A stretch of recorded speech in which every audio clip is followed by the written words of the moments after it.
Welcome back, everyone. Friar Tuck here. This is my epoch. Okay, so last live stream I talked about this, and this live stream that I'm going to be doing today, which this this video should be released before then, but in case it's not, it would be yesterday's live stream, Tuesday. One of the things I've talked about is that becoming homeless has always been there are some dangers to it, because you got to deal with obstacles like and aggressors like the police. You got to deal with the housies that feel self-righteous to come out there and do mean and cruel things to the homeless. Plus you have things that are happening with the gangs that are some of it is initiation by beating up the homeless, or doing things like that, going in there and destroying camps. So I mean, homelessness has always had some sort of danger to it. If you kind of gray man yourself and just keep to yourself and out of the way, 90% of the time you're not going to be bothered. It's that 10% of the time that you got to worry about. But the thing is with what's going on in the southern border, that is starting to make homelessness even more dangerous than what it was for multiple reasons. Okay, so I've been looking into what's going on in Florida. And the thing is these regulated camps, it's drug and alcohol free, which, you should expect. It's the government. It becomes high barrier. But then what happens to all those people who get forced into rehab, that go through like the whole drug court thing and things like that? But, because to go through recovery, it has to be something that you, the individual, want to do. It can't be something that you can compel somebody to do. That's a lot of the reason why the government is failing when it comes to dealing with the drug epidemic within the country, especially within the homeless community, is that you actually have to wait for them to be ready for it before you step up and assist them. But right now what they're doing, and I think that this is what the slippery slope is going to be, and with the migrants it's making it even worse. But think of it like this. Okay, you get picked up for doing white dope, okay, and so now all of a sudden they take you to drug court. You have to go through rehab, and then you get put in one of these regulated camps, okay? But you complete your thing, and then most of the time they go right back to it, or within a couple of years. So what's going to happen is that the government's going to get frustrated with this, because they're doing what they think is the right thing or the correct way to be able to fix this whole drug issue that's going on within the homeless community, and fix homelessness, just because it's becoming such an eyesore across the country, because most of the country is about to get dispossessed. We are dealing with an economic collapse in real time, okay? And so what will end up happening is just they will get tired of the homeless and the drug epidemic, that it will become long-term camps, to where it almost becomes like a prison or an internment camp, kind of like what we saw in World War II, or whether it be the Japanese or the Germans. Okay, there were a lot of what most people would consider war crimes today that happened within that setting. Okay, but that is already hard enough, because now all of a sudden you're getting swooped up, you're getting put in these camps. You don't know exactly what's going to happen, because eventually, they're gonna, as the government collapses financially and ceases to exist through, like, not just a bankruptcy, but just a whole global economic collapse. I mean, at that point in time, what happens to us that are stuck in those camps? What happens to the most vulnerable? You have certain areas, and you get to see it in the comments. If you guys ever go through and read some of the comments, you get to see these hecklers, and just imagine that those are the people that are being put in power. And in a lot of instances, those are generally your politicians and the mindset of your politicians, because they're a direct reflection of society and how society really does feel. Now, there are some that have some compassion, but those that have compassion are much fewer than those who don't. Okay, and so now not only do you have these internment, or not internment camps, you've got these homeless camps that are being set up, and Florida will end up being the poster child for this. They are setting precedents, they're setting standards, and once the Supreme Court case from Bakersfield is heard, we will find out whether or not we can fight the federal government on it, because this is something where it's that gray line, and there's going to have to be fights that go on. Okay. But then you've got these migrants that are coming over the border. Now, mostly they come across in Texas and they come across in California. Most of them, I mean, they may go through Arizona, but that's generally like the drug highway. New Mexico, you don't really hear too much about migrants or border crossings in New Mexico, because it is basically Mexico. I mean, at least when I went through there, because the government left the rights to the people, and the people had more freedom there because of Gary Johnson. So if you don't know who Gary Johnson is, you should probably look him up. He was the governor of New Mexico. I think he ran in 2016 with Ron Paul, and Trump. If Trump hadn't have been in the whole roll up there, then I think that Gary Johnson probably would have been a much better choice, because he's a libertarian. He believes that leave the power to the people. The government has no business in all this. The government has failed at the drug war.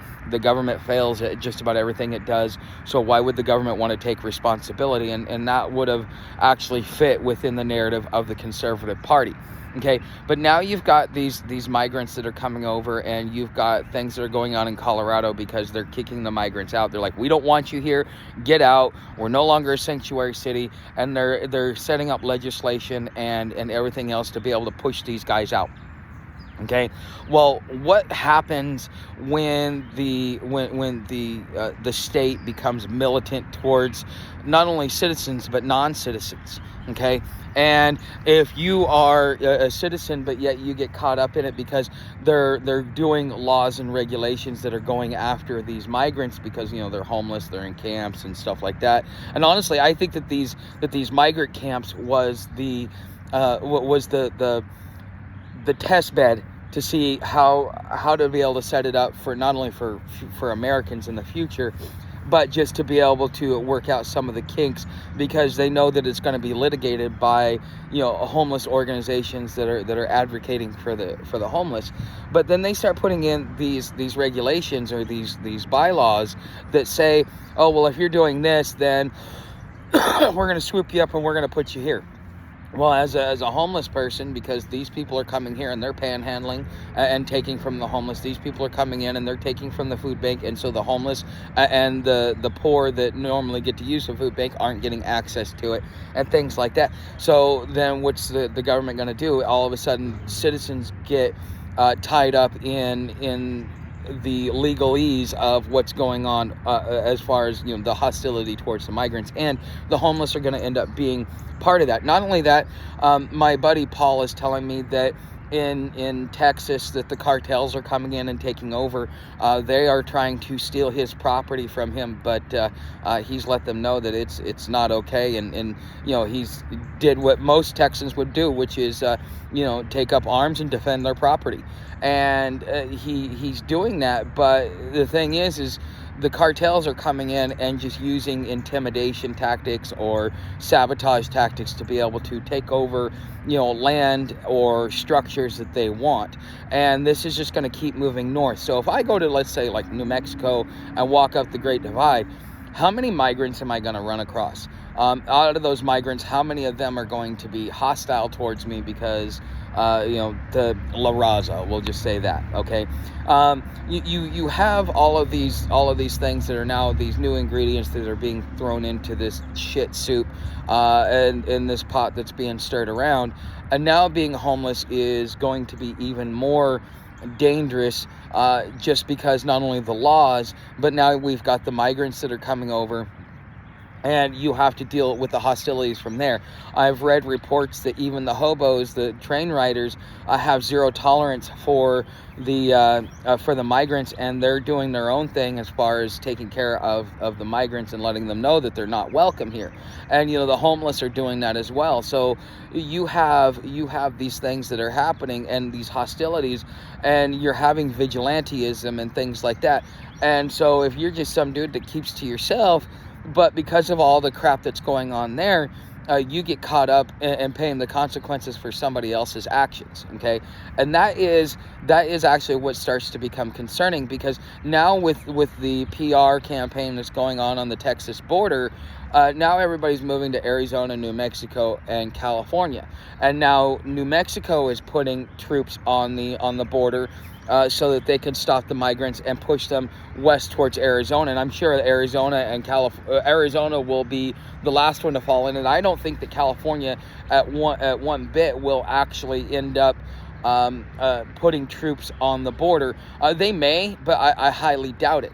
Okay, so now you've got troops on the border. You got these migrants coming across, and you've got military hardware moving all over the place, where we may end up having a border war, or even worse, our own government turns against the states, and then it becomes a civil war. Okay, and that is a possibility of brewing. And so because of the way that the migrants are being pushed more and more west, moving west becomes more and more dangerous for an individual.